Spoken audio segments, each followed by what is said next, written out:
5장 17절 18절입니다. 에베소서 5장 17절 18절 말씀입니다.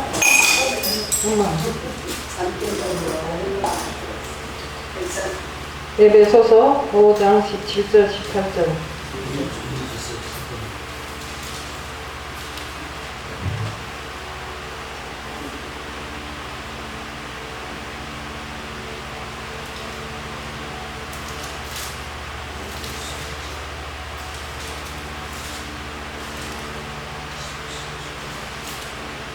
에베소서 5장 17절 18절 제가 봉독에 올리겠습니다.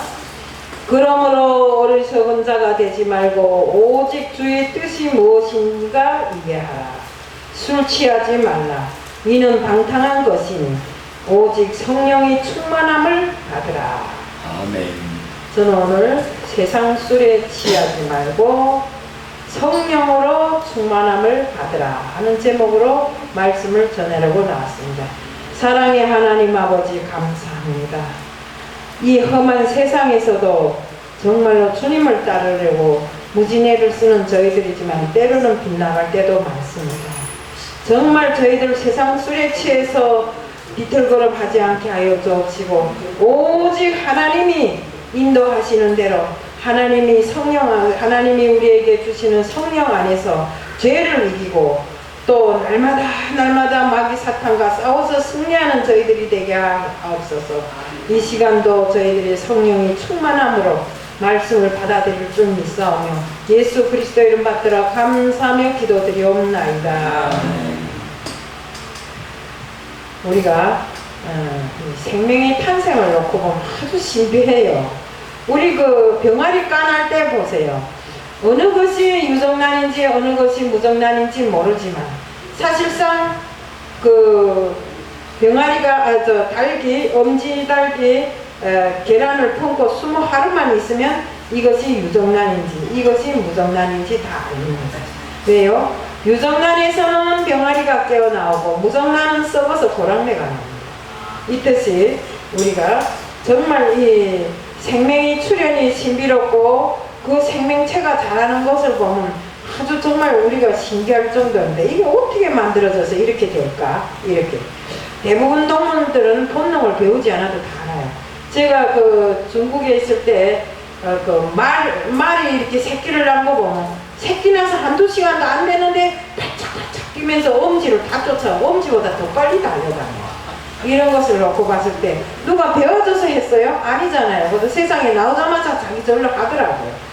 그렇지만 사람은 1년이 지나야 발걸음을 떼고 무슨 동물 세계하고는 좀 틀리게 말하자면 세상 것을 이해하려고 그때부터 말하고 싶어서 입을 오물거리고 옹알이도 하고 말도 하고 이렇게 하고 있는 것입니다. 때문에 사람들은 부모가 가르쳐야 돼요. 거기서 자기 혼자 자라면 못해요. 그렇기 때문에 좋은 부모 밑에서 좋은 것을 배우고 난 사람과 좋은 것을 경험하고 이 세상으로 나온 사람하고 또 제대로 배우지 못하고 나온 사람하고 배우고 정말 인도를 받지 못한 이런 사람들이 보면 하늘과 땅 차이입니다. 우리 살아가는데 하나님께서는 혼자서 생명체를 정말 탄생시키고 살아갈 수 없도록 두 부부간을 다 만들어 놨어요. 남자하고 여자를 만들어서 세상을 창조하실 때 아담과 하와를 만들어서 그로부터 생명이 탄생하게끔 다 만들었잖아요. 우리 정말 그렇기 때문에 우리는 미지의 길을 갈 때 어떤 길을 가든지 간에 안내자가 중요합니다. 안내자가 중요하는데 우리가 신앙도 역시 마찬가지더라 이겁니다. 우리가 아무 데나 가면 안 돼요.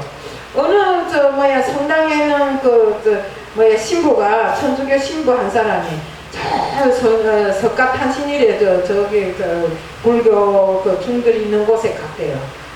가서 하는 소리가 우리는 하나의 진리를 가지고 지금 사람들에게 하나의 진리를 가르치고 있는 사람들이니까 다 같이 잘해보자고 이렇게 축사를 했대요. 요란하게 축사를 했는데 사실상 굉장하고 폭발적인 것 같지만 그 사람들이 하는 그걸 보면 이런 종교는 다원주의에 불과합니다. WCC도 같잖아요. 하나님은 믿는다고 하면서도 뭐래요? 우리가 찾는 천국은 길이 여러 갈래 길이 있다. 넓은 길도 있고 좁은 길도 있고 굽은 길도 있고 곧바른 길도 있다고 하잖아요. 어느 길로 가든지 우리가 도착해야 될 곳이 천국이면 된다고 이렇게 역설합니다. 그들은. 네. 그렇지만 우리는 어떻습니까? 내가 길이요 진리요 생명이신 예수님만이 우리를 천국으로 인도할 수 있는 분이고 그분을 통해서만이 천국으로 가야 되는 것입니다. 아멘. 절대로 천국 가는 길은 여러 갈래가 아니고 아무튼 돌아가든 비뚤어가든 천국에 가면 된다는 이 마음은 버려야 됩니다. 그렇기 때문에 우리는 오직 한 길 예수만이 우리를 천국으로 인도하시는 분이라는 걸 알아야 됩니다. 이 진리를 위해서 초대교회 사람들은 많은 핍박을 받았어요. 그 때문에 집을 잃고 일하던 직장마저도 다 잃고 이렇게 고난을 받았지만 그들은 오로지 예수 한 분을 위해서 목숨을 바치고 순교하는 사람들도 많았더라 이겁니다. 사도행전 4장 12절에 보면 하나님께서는 다른 이로서는 구원받을 수 없나니 천하 인간의 구원을 얻을 만한 다른 이름을 주신 적이 없다고 하셨습니다. 그리고 이 길을 인도해 주시는 안내자로 성령을 우리에게 비춰주셨습니다. 그러므로 신앙생활을 철저하게 늘 성령의 인도함을 사모하면서 이렇게 하지 않으면 길을 잃고 우리가 잘못된 길로 방황하게 되는 것입니다. 그런데 성령을 받았다는 말과 성령이 충만하다는 이런 말과는 다릅니다. 성령은 우리가 예수를 믿는다고 고백할 때 예수 믿도록 인도하신 분이 바로 성령입니다. 로마서 8장 9절에 보면 만일 너희 속에 하나님이 영이 거하시면 너희가 육신에 있지 아니하고 영에 있나니 누구든지 그리스도의 영이 없으면 그리스도의 사람이 아니라고 이렇게 말씀하셨습니다. 그러나 성령 충만함은 구원받은 그리스도인이 전인격적인 모든 삶의 영역에서 성령님의 지배를 받는 것입니다. 성령에 의하여 세상을 이기고 죄를 이기고 원수 마귀를 이길 힘을 바로 그 성령으로 인해서 공급받는 것입니다. 그래서 오늘 본문에 술 취하지 말라. 술 취하지 말라. 이는 방탕한 것이니 오직 성령이 충만함을 받으라고 했습니다. 우리 세상 술에 취하면 어떻게 되던가요?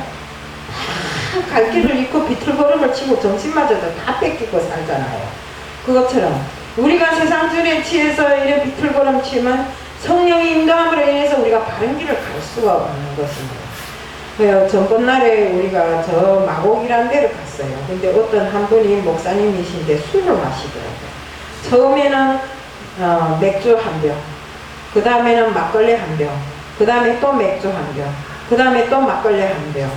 이렇게 한데 사실 처음에는 말짱한 정신에 가서 밥을 먹으면서 나는 이거 먹어야 소화가 잘 돼요 해서 약인 줄 알고 그저 말 안 하고 가만히 있었어요. 그런데 이 사람도 먹으라고 권하고 저 사람도 먹으라고 권하고 자기 혼자만 먹으면 좋겠는데 혼자 먹으면 기쁨이 없다고 하다 보니까 술병이 5개가 있더라고요. 어쨌든 무슨 술병이든지 5개가 있더라. 그분의 말에 의하면 한 병 먹기 시작했는데 나중에 보면 10병, 20병이 있대요. 근데 집에 가다 보면 내 정신이 어디 갔는지 모른다고 이런 소리를 한 적이 있어요. 근데 솔직한 말로 그래요. 술 먹는 사람은 처음에는 내가 술을 먹어요. 그 다음에 술이 술을 먹어요. 그 다음에 술이 사람을 먹어버려요. 그래서 정신이 혼탁해지고 자기 자신이 누구인지도 모르고 겉발질하고 다니는 사람들이 많아요. 이처럼 세상 술에 이렇게 취해버리면 하나님이 성령이 한 발자국 한 발자국 떠나가 버립니다. 우리가 성령의 인도함으로 날마다 죄를 이기고 원수 마귀를 이기면서 살아가야 될 우리들인데 술에 취해서 정신을 다 빼버리고 세상이 정신을 다 빼버리고 혼미한 상태에서 성령의 인도함이 무엇인지 세상이 무엇인지 오락가락하며 살아서 되겠냐 이겁니다. 우리는 이렇게 사는 삶을 절대로 살면 안 됩니다. 우리가 성령이 정말 나의 삶을 온전하게 지배할 때 기쁨이 넘치고 평안이 넘치고 또 승리의 삶이 시작되는 것입니다. 우리 예수님 그 제자들은 오순절 성령의 은혜를 경험하기 전에는 주는 그리스도라고 고백을 하면서도 늘상 넘어짐이 반복이었고 내가 높은가 이렇게 자리를 놓고 다툼질을 하고 시기 질투하면서 이렇게 살았습니다. 그렇지만 오순절날 성령을 경험하고 나서부터는 죽음을 두려워하지 않고 너희가 십자가에 못 박은 예수는 다시 살아나셨다고 부활 승천하셨다고 십자가의 그 사랑을 전하면서 다니는 것입니다. 우리가 정말 우리가 십자가와 부활이 증인이라고 고백하면서 예수를 전하고 다닌 초대교회 사람들처럼 우리도 역시 십자가의 그 사랑을 세상 만방에 전해야 됩니다. 우리 복음을 전하는 것이 뭡니까? 십자가의 사랑을 전하는 것입니다. 예수께서 십자가에 달리시고 피를 흘리시고 또 창에 찔리고 죽으셨는데 다시 부활하셔서 정말 우리들에게 성령을 임하게 성령을 정말 예수님 다음으로 성령을 보내주셨다. 그 성령의 인도함을 받는 우리는 예수 부활의 모든 것을 증거하는 증거의 증인이 되어야 된다 이겁니다. 아멘. 그래서 이런 담력이 바로 성령님께서 주신 힘이고 내가 주인이던 삶이 성령이 충만할 때부터 하나님이 주인이 되시는 것입니다. 우리 주인이 하나님이 아니고 내가 주인이면 북한처럼 돼요. 북한이 뭐랍니까?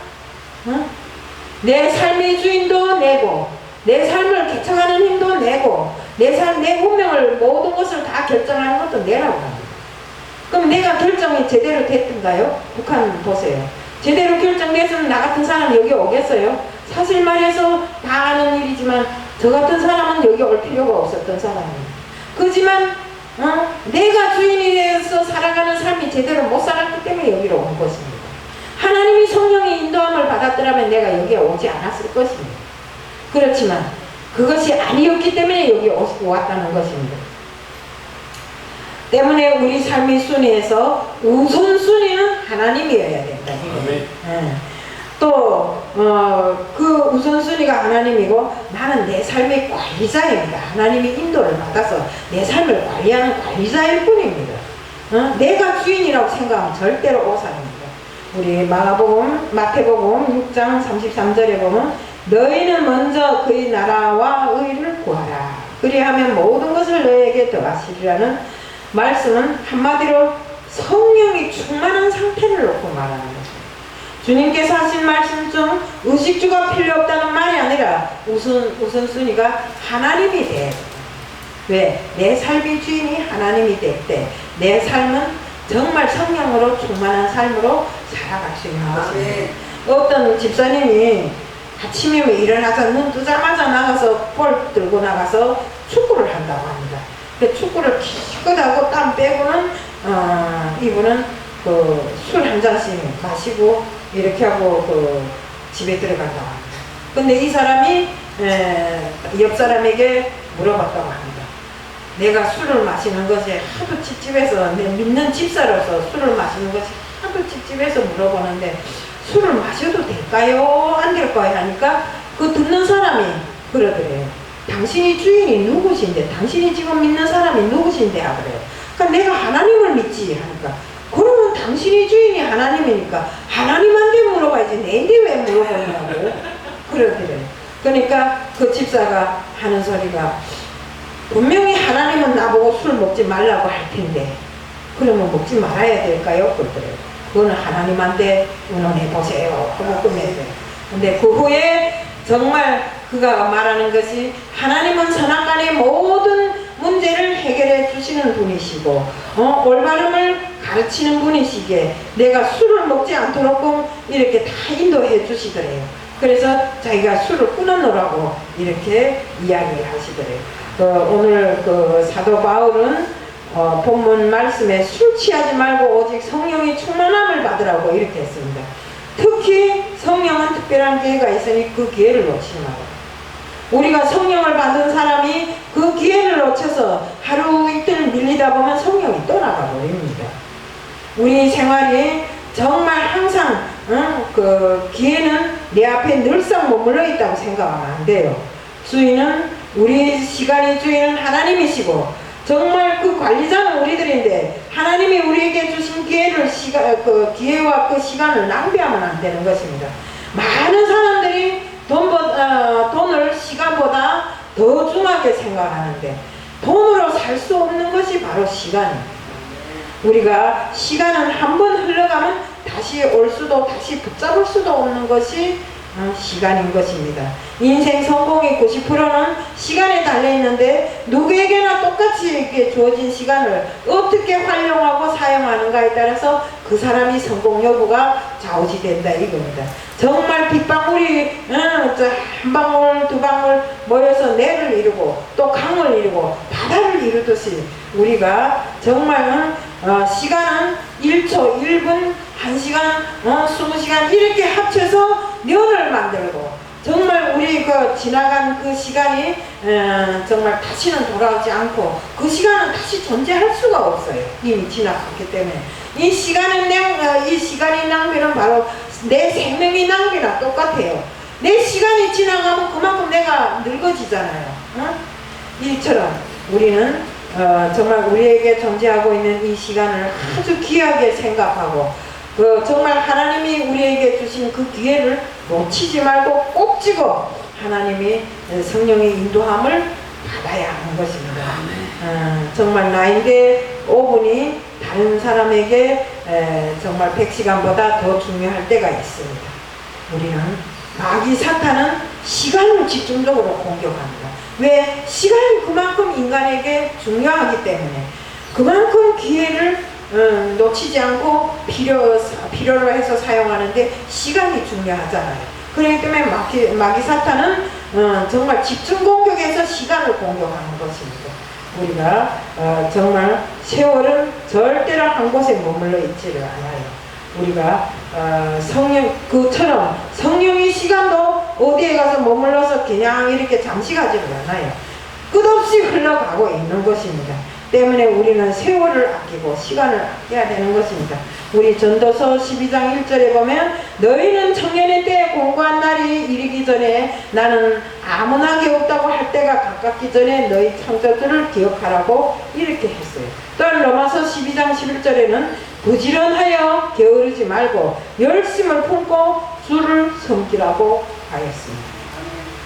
정말 청년의 때에 공고해서 이제는 나는 아무나게 없다고 정말 이렇게 하기 전에 창조주를 가까이 하고 창조주를 섬기라고 했습니다. 또 항상 게으르지 말고 열심히 하나님을 따르는 일을 하라고 이렇게 했습니다. 성령은 주의 뜻을 분별하여서 지혜를 주십니다. 그러면 무엇이 하나님의 뜻입니까? 어떤 일을 결정할 때 자신이 먼저 결정해 놓고 이것을 하나님의 뜻이라고 하는 것은 절대로 그것은 아닙니다. 우리는 하나님의 뜻은 율법을 받아서 하나님을 잘 섬기는 것이 바로 하나님의 뜻입니다. 우리가 데살로니가전서 4장 3절부터 8절에 보면 하나님의 뜻은 이것이니 너희가 거룩한 것이라고 이렇게 되어 있습니다. 또 한 가지는 한 사람도 멸망치 않고 다 구원받기를 바라는 것이 바로 하나님의 뜻입니다. 아무도 멸망치 않고 회개하게 이르기를 원한다고 하나님께서 말씀하셨고 정말 데살로니가전서 5장 16절 20절에 있듯이 항상 선을 쫓아서 행하고 기뻐하라고 쉬지 말고 기도하라고 했어요. 쉬지 말고 기도하라고 범사에 감사하라고 또 했어요. 이는 너희를 향하신 하나님의 뜻이라고 이렇게 기록되어 있습니다. 성경에도 기록되어 있잖아요. 범사에 감사하고 쉬지 말고 기도하고 항상 선을 쫓아서 행하고 기뻐하라고. 우리가 지금 인간 생활에서 행해야 할 그 모든 법도가 바로 여기에 다 담겨져 있어요. 우리가 바울은 지금 자신은 감옥 안에 있으면서도 정말 밖에 있는 에베소 사람들에게 성도들에게 오히려 너희들 생활을 기쁘게 하고 즐겁게 하고 늘상 주께 찬양하면서 살아가라고 이렇게 권면하잖아요. 우리는 늘 감사하는 사람, 남을 기쁘게 해주고 평안하게 해주는 사람은 자신도 은혜와 기쁨을 함께 맛보게 됩니다. 남을 기쁘게 해주다 보면 나도 기뻐지잖아요. 우리가 웃는 것도 그렇대요. 웃고 싶어서 웃는 게 아니라 웃다 보면 웃게 된대요. 그래서 우리가 성령은 항상 정말 우리가 하나님 앞에 감사하면서 기뻐 기쁘게 살 수 있도록 인도해 주시는 것입니다. 요한복음 7장 37절과 39절에 보면 누구든지 목마르거든 내게로 와서 마셔라. 나를 믿는 자는 성경에는 이름과 같이 그 배에서 생수의 강이 흘러나리라. 이는 그를 믿는 자들이 받을 성령을 가르쳐 말씀하신 것이라고 이렇게 말씀하셨습니다. 우리 그 보면 그러잖아요. 수가성 여인에게 이 물을 마시는 자는 늘상 목마르거니와 나에게 와서 생명의 물을 마시는 자는 영원히 목마르지 아니하다고 했어요. 바로 그것이 주님께서 수가성 여인에게 하신 말씀인데, 우리 주님께서 하신 그 생명의 물은 바로 우리 말씀입니다. 하나님의 그 말씀, 성경에 있는 것처럼 우리가 말씀을 잘 듣고 마실 때, 먹을 때 우리가 영원히 목마르지 아니하는 이런 자들로 될 수 있다는 것입니다. 우리 구약 시대부터 말세가 되면 성령을 부어주실 것을 약속했어요. 그 다음에 에스겔 37장 마른 뼈들이 서로 연락하여 힘줄이 생기고 너희가 여호와 군대가 될 것이라고 이렇게 예언을 하셨어요. 우리 그 예언대로 예수님 승천 이후 오순절에 120 제자들에게 성령을 부어주셨어요. 오늘도 많은 사람들이 성령의 충만함을 받고 각종 은사로 열매를 맺어가고 있습니다. 은사는 성령의 뜻을 따라 하나님의 은혜로 주시는 이런 선물입니다. 은사는 예수 믿고 난 후에 주님을 잘 섬기라고 주시는 이런 재능이나 능력을 말합니다. 그런데 은사는 교회를 잘 섬기라고 준 것이지 그 은사를 이용해서 내 명예를 높이고 내 영광을 다른 사람들에게 드러내고 이렇게 하면 안 됩니다. 어떤 분들은 가보면 자기는 엄청난 은사, 치유 은사를 받아서 누워서 일어못 몇십 년 동안 누워서 일어못 나던 사람이 자기가 한번 기도를 하면 벌떡 일어서서 걸어 다닌다고 하더라고요. 그런데 그렇게 말하는 사람 인적은 보면 자기는 막 손이 딱 꼬부라갖고 이러고 짝뚝짝뚝거리고 다니면서 남을 어떻게 하겠나 이겁니다. 그런 은사는 하나님으로부터 자기부터 받아야지. 안 그렇습니까? 그래서 자기부터 고쳐줘야 남들이 믿죠. 그렇게 이름만 자꾸 내고 다니면 안 된다는 거죠. 하나님 이름에 자기 이름을 더딥혀서 이렇게 자기를 드러내는 이런 일을 하면 절대로 안 됩니다. 그래서 우리가 정말로 살아가는 날 동안에 우리가 정말 말씀에 되어 있는 것 같이 9가지 그 은사에도 9가지가 있어요. 지혜가 있고 지식이 있고 믿음이 있고 믿음으로 병 고치는 은사가 있고 능력을 행하는 은사가 있고 예언의 은사가 있고 영분별 은사가 있고 방언의 은사 또 방언 통역하는 이런 은사들이 있습니다. 그래서 물론 이런 은사를 가진 분들이 많아요. 없다는 게 아니라 은사를 진짜 가진 분은 절대로 세상에 대고 내가 은사자라고 말하지 않아요. 왜요? 우리가 내가 가진 그 은사를 행함으로 해서 병이나 병고침을 받았나 무슨 문제가 해결될 때 그것으로 인해서 사람들에게 하나님의 영광이 드러나도록 꼭 해야지. 하나님이 주신 것이지 내가 원래부터 가지고 있던 거 아니잖아요. 그런데 그걸 세상에 알려갖고 내가 이렇게 능력자라고 세상에 대고 고래고래 소리 지르고 다녀서 되겠냐 이겁니다. 네?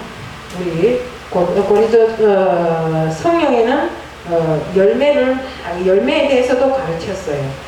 뭔가 사랑, 화평, 오래 참음, 자비, 양선, 충성, 온유, 절제의 이런 9가지 열매가 있다고 가르쳤어요.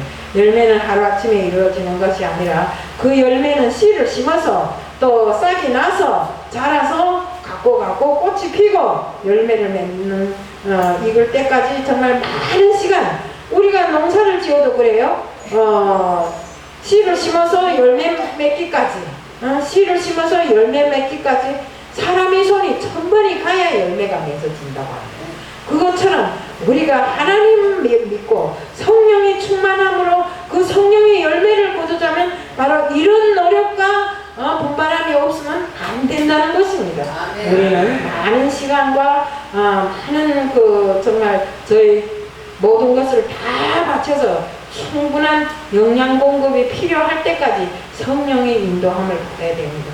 성령의 열매 역시도 오래 묵상하고 말씀으로 묵상하고 또 기도로 묵상하면서 성령의 인도하심에 자신을 복종시킬 때 이런 복종시키는 이런 훈련이 필요합니다. 성령의 열매를 맺기 위해서는. 때문에 우리는 성령이 충만함으로 신앙생활을 해야 합니다. 맹인이 지팡이 없이 길을 갈 수 없듯이 우리 역시도 눈은 뜨고 있으나 성령으로 놓고 볼 때는 맹인이나 똑같아요. 그렇기 때문에 성령의 인도함이 없이는 우리가 반길을 갈 수 없는 것입니다. 그런 믿음으로 성령의 인도에 순종해야 되고 어느 순간에 은사도 받고 열매도 맺을 수 있는 우리들 모두가 되어야 되는 거죠. 예수 그리스도를 믿음으로 구원받은 백성들은 천국까지 성령의 인도함을 받습니다. 때문에 하나님이 깊은 곳까지 통달하시는 성령으로 날마다 충만하시길 바라면서 오늘 말씀을 마칩니다. 사랑의 하나님 아버지 감사합니다. 세상 술에 취하지 말고 성령으로 충만해서 하나님께서 우리들에게 바라시는 대로 성령의 인도함을 받아서 저희들이 진실로 하나님의 자녀로서 우리가 할 수 있는 모든 일을 다 할 수 있게끔 해 주실 줄 믿습니다. 오늘 이 시간도 들은 말씀 그대로 마음판에 새기고 세상에 나가서 그것을 잊지 말고 집행하는 저희들이 될 수 있게끔 해 주실 줄 믿사오니 예수 그리스도 이름 받들어 감사하며 기도드리옵나이다.